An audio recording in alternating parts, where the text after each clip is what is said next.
नमो नमः। आज हम अपनी इस वीडियो में शारदा संस्कृतम भाग 8 का एकादश पाठ अर्थात 11वां पाठ अहो विज्ञानेन उपकृता वयम। अहो विज्ञान के द्वारा हम सब उपकृत हैं, अर्थात विज्ञान ने हम पर उपकार किया है।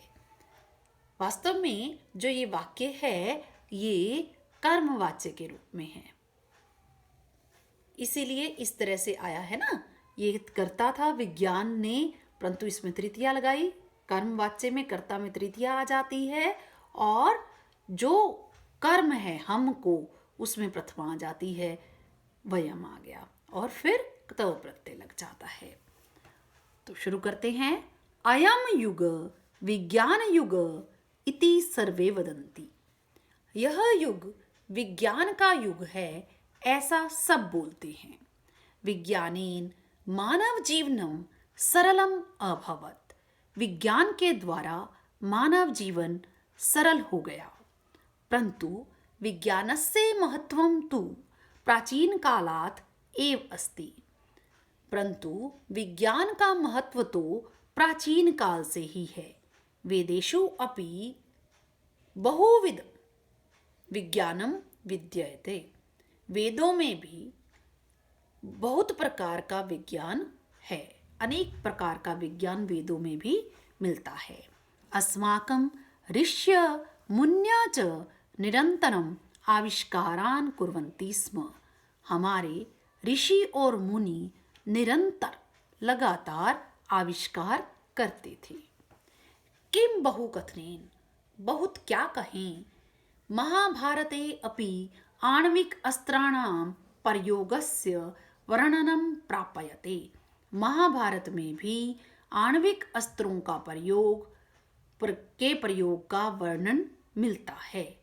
परंतु प्राचीन काले विज्ञानस्य प्रयोग सर्वदा, परंतु प्राचीन काल में विज्ञान का प्रयोग हमेशा मानव कल्याणाय एव, मानव के कल्याण के लिए ही भवति स्म, होता था।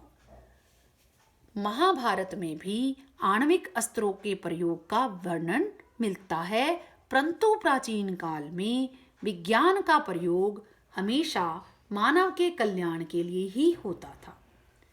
क्रमशः मानवस्य आवश्यकतानुसारं नूतना आविष्कारा जाता।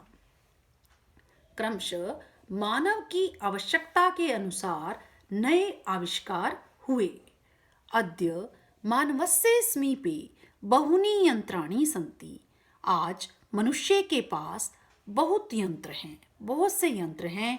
ये शाम प्रयोगम कृत्वा, जिनका प्रयोग करके स अल्प परिश्रमेण, वह अल्प परिश्रम से अधिक कार्य कर्तुम समर्थ भवति, कर सकने में समर्थ होता है।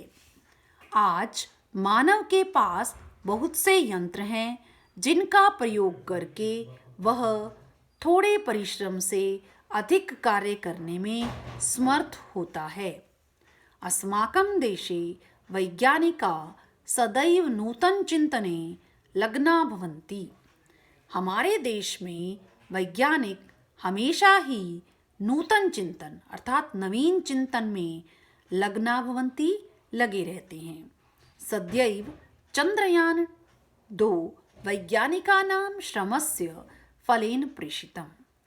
अभी चंद्रयान 2 वैज्ञानिकों के श्रम के फल से भेजा गया। हमारे देश में वैज्ञानिक हमेशा ही नूतन चिंतन में लगे रहते हैं। अभी चंद्रयान 2 वैज्ञानिकों के श्रम के फल से भेजा गया था। दैनिक जीवने उपयुज्यमानानां केषाञ्चित् यंत्राणां विषये पठामः। दैनिक जीवन में उपयोग किए जाने वाले कुछ यंत्रों के बारे में पढ़ते हैं। तो सबसे पहला दूरभाष। कुछ यंत्र हैं, उनके बारे में हम पढ़ेंगे। आपके आसपास ही हैं, आपके घर में भी हैं, तो आप उनका प्रयोग भी करते हैं।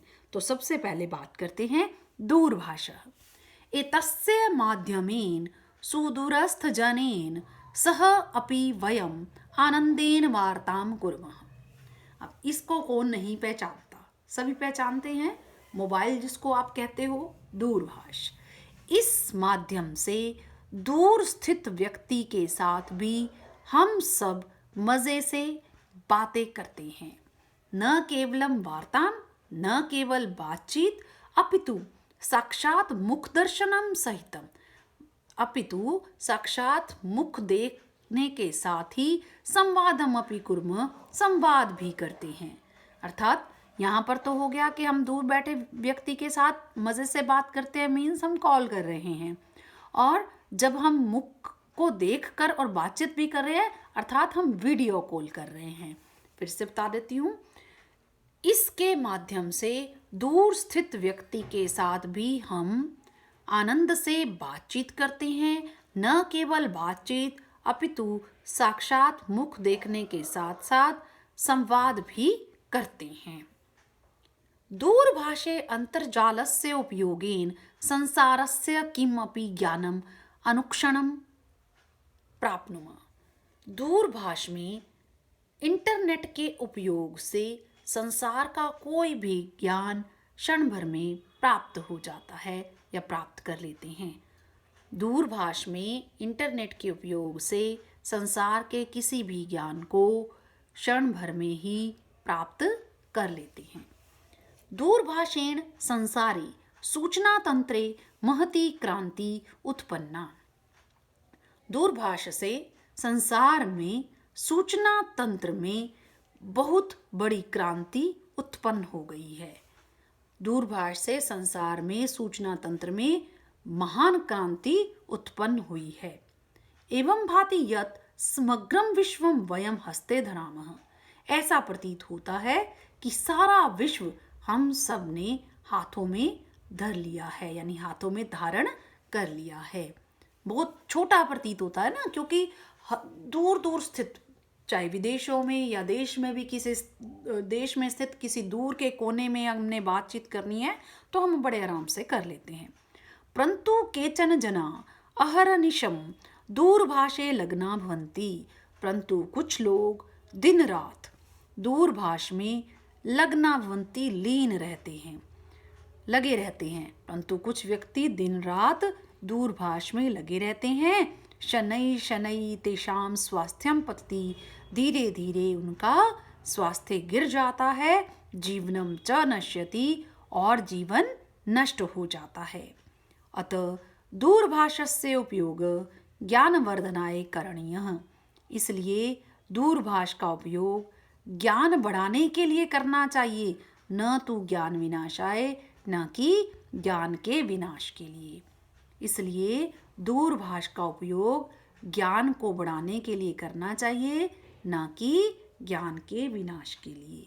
अब हम पहले इसका इन पदों का परिचय कर लेते हैं, फिर आगे चलेंगे। तो सबसे पहले हम देखते हैं इसमें अव्यय कौन कौन से आए हैं।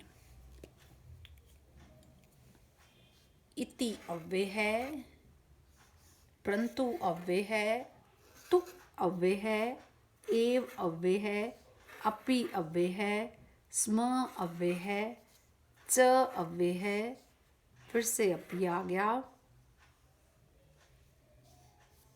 क्रमशः, सह, एवं, शनै शनै, तो, अतः, और भी अव्यय हैं, आप अपने आप इसमें छाट लेंगे, जैसे कि अद्य। और इसमें देखते हैं इसमें प्रत्यय कौन कौन से आए हैं। बहुत से प्रत्यय आए हैं, उनकी जानकारी प्राप्त कर लेते हैं। देखिए,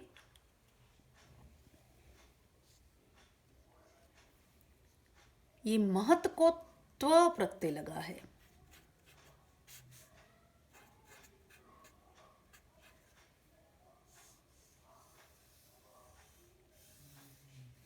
कृत्वा, कृत्वा में क्री को कत्वा प्रत्यय है। उसके बाद है जातः, ये भी क्त प्रत्यय है। जन धातु को क्त प्रत्यय। कर्तुम, तुम उन प्रत्यय है।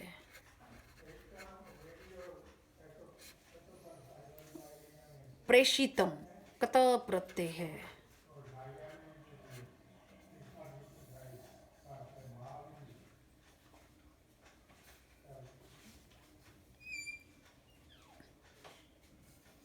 करणीय, अनियर प्रत्यय है।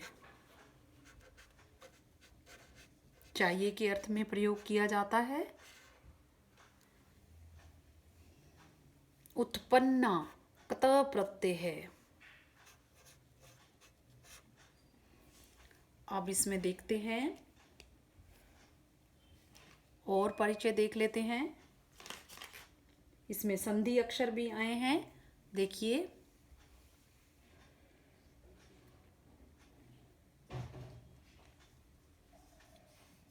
सदैव, सदा प्लस एव।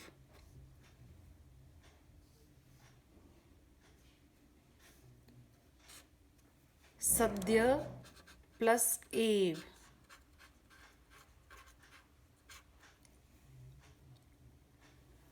अब देखते हैं इसमें विशेषण विशेष्य कौन से हैं।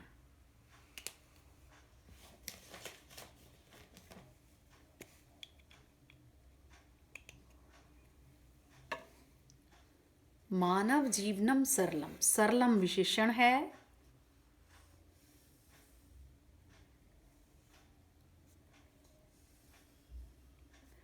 नूतना आविष्कारा, नूतना विशेषण है। बहूनि यंत्राणि, बहूनि विशेषण है। अधिकम कार्यम, अधिकम विशेषण है, कार्यम विशेष्य।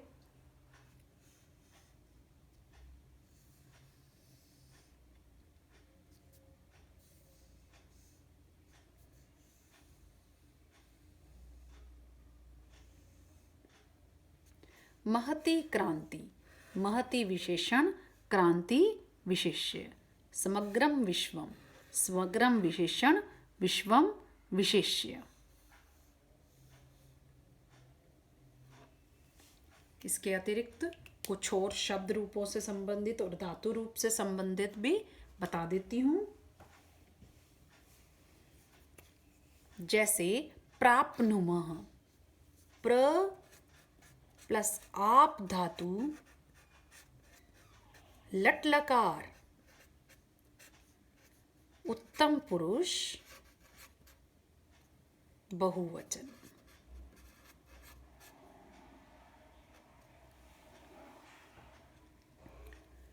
ज्ञानवर्धनाय चतुर्थी है, ज्ञान विनाशाय चतुर्थी है।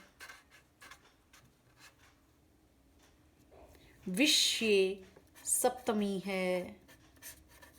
अब पठाम, यही आएगा लट लकार उत्तम पुरुष बहुवचन, परंतु धातु बदल जाएगी, पठ धातु है। विज्ञानस्य षष्ठी एक वचन। अब प्रयोगस्य षष्ठी एक वचन। ऋष्य प्रथमा, मुन्य प्रथमा और बहुवचन है। प्रथमा बहुवचन है, ऋष्य और मुन्य। अब आगे चलते हैं। अभी हमने बातचीत की दूरभाष के बारे में। अब हम बात करेंगे संगणकम। संगणकम क्या है? सम्यक गणनाम करोति, भली प्रकार गणना करता है, अच्छी प्रकार से गणना करता है जो। संगणकम कंप्यूटर, सम्यक गणनाम करोति इति संगणकम, भली प्रकार गणना करता है जो संगणक, ये है कंप्यूटर। पूर्वम संगणकस्य प्रयोग केवलम गणना आदिषु कार्येषु एव भवति स्म। पहले कंप्यूटर का प्रयोग केवल गणना आदि कार्यों में ही होता था, परंतु अधुना सर्वेषु अपि कार्येषु संगणकस्य प्रयोग भवति एव। परंतु अब सभी कार्यों में कंप्यूटर का प्रयोग होता ही है।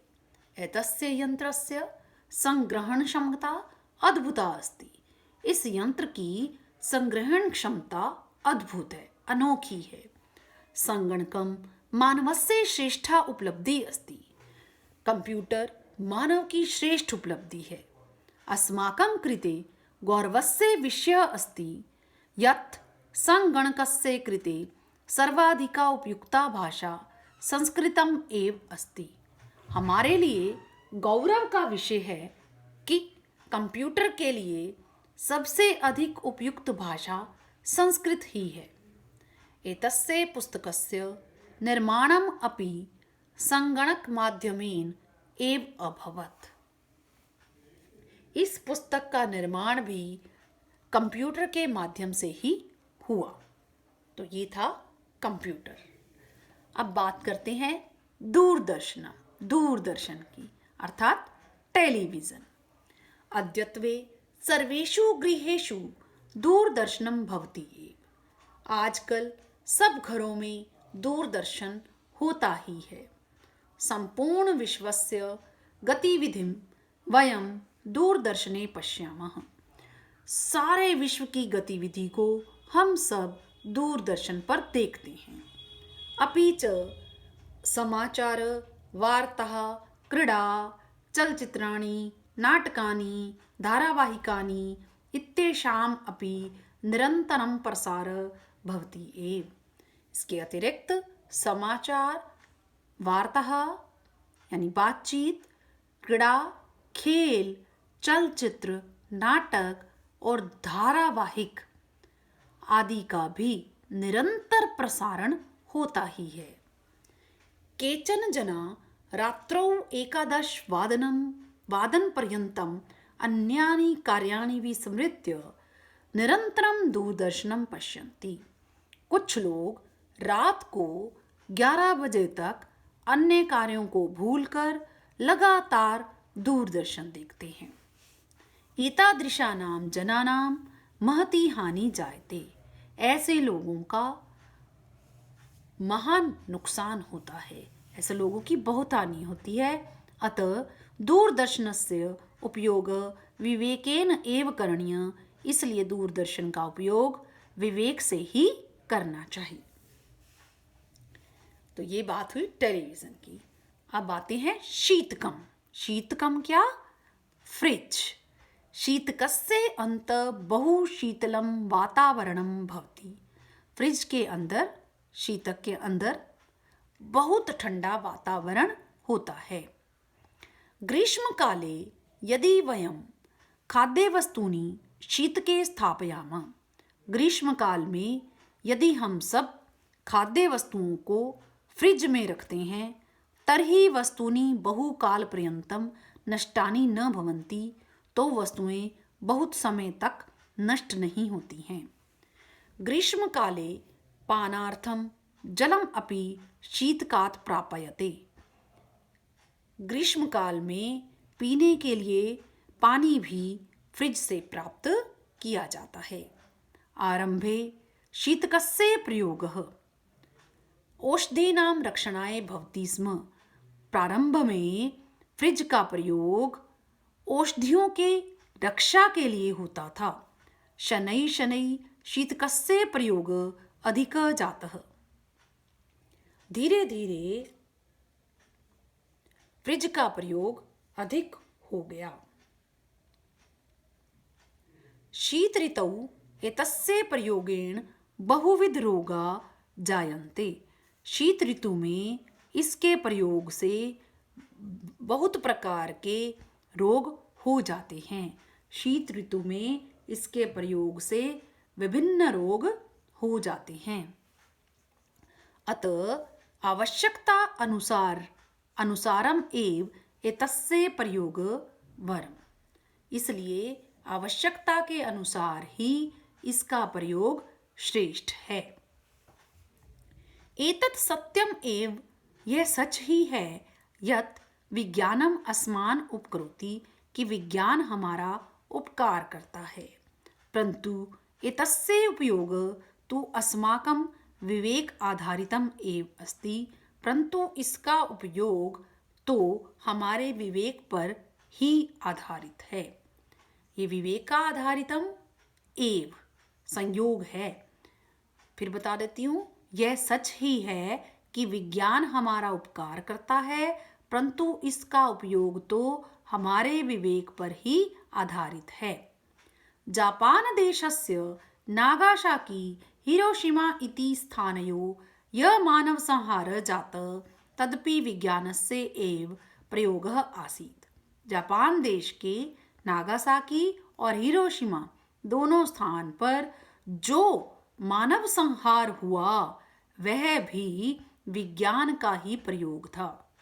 विज्ञानस्य प्रयोग समये शास्त्रवचनानि संराम, विज्ञान के प्रयोग के समय पर शास्त्रों के वचनों को याद कर लें।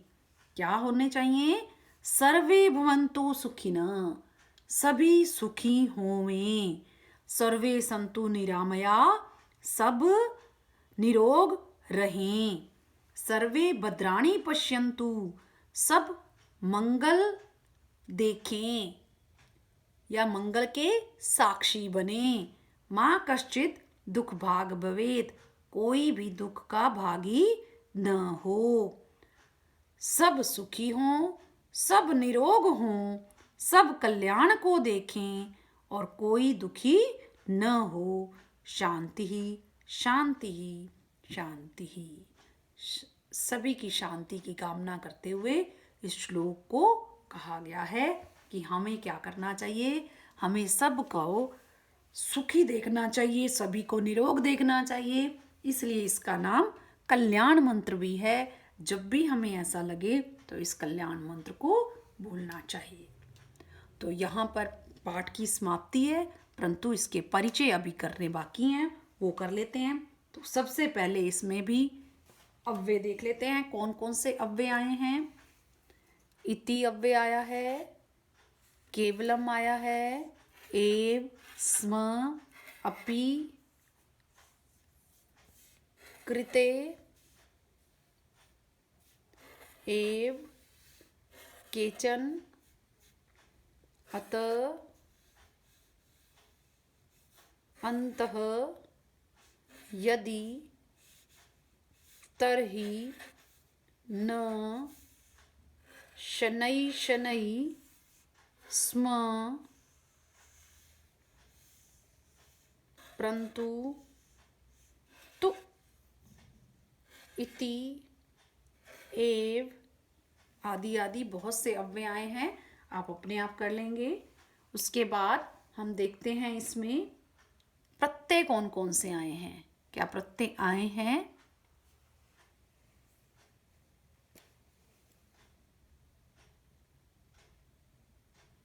करणीय।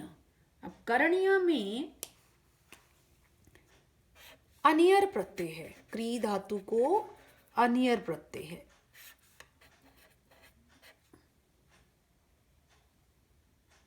जातः कतः प्रत्यय है। जातः फिर से आ गया।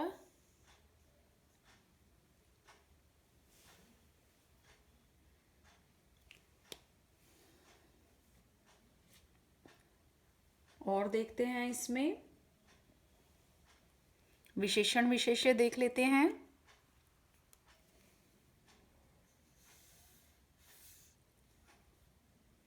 एतस्य यंत्रस्य, एतस्य विशेषण, संग्रहण क्षमता अद्भुता, अद्भुता विशेषण, श्रेष्ठा उपलब्धि, श्रेष्ठा विशेषण,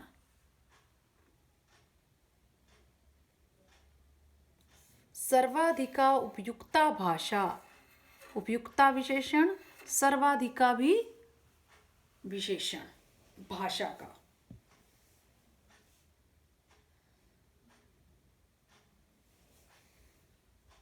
सब घरों में, सर्वेषु विशेषण,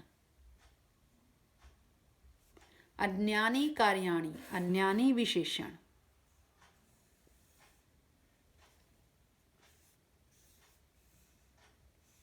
शीतलम वातावरणम, शीतलम विशेषण,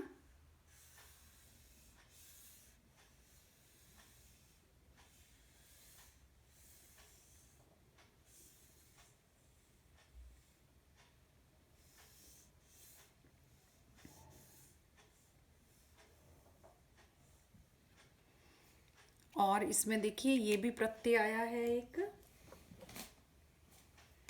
विस्मृत्य, वी प्लस स्मृ ल्यप प्रत्यय है।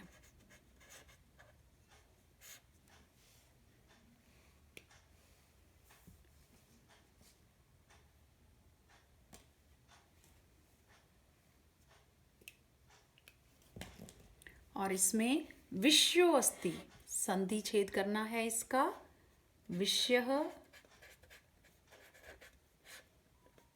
प्लस अस्ति।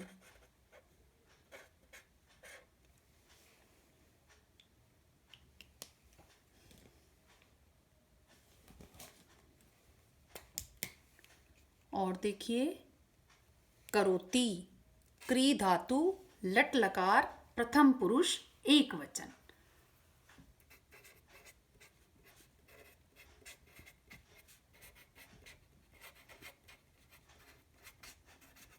भवती भी यही है, केवल धातु बदल जाएगी, वो भू धातु है। अब कृत्य के योग में षष्ठी, इसलिए अस्माकम में षष्ठी विभक्ति आई है। रात्रौ, सप्तमी एक वचन।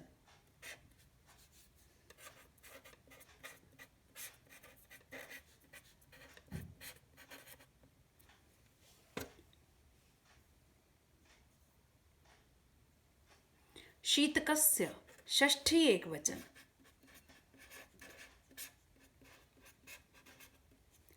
आसीत, अस धातु, लंग लकार, प्रथम पुरुष, एक वचन। वैसे तो आपको सभी पदों का परिचय आना चाहिए, आप स्वयं करेंगे। कहीं भी कठिनाई आए तो आप कमेंट करके पूछ सकते हैं। यहीं पर भी पाठ की समाप्ति है। धन्यवाद।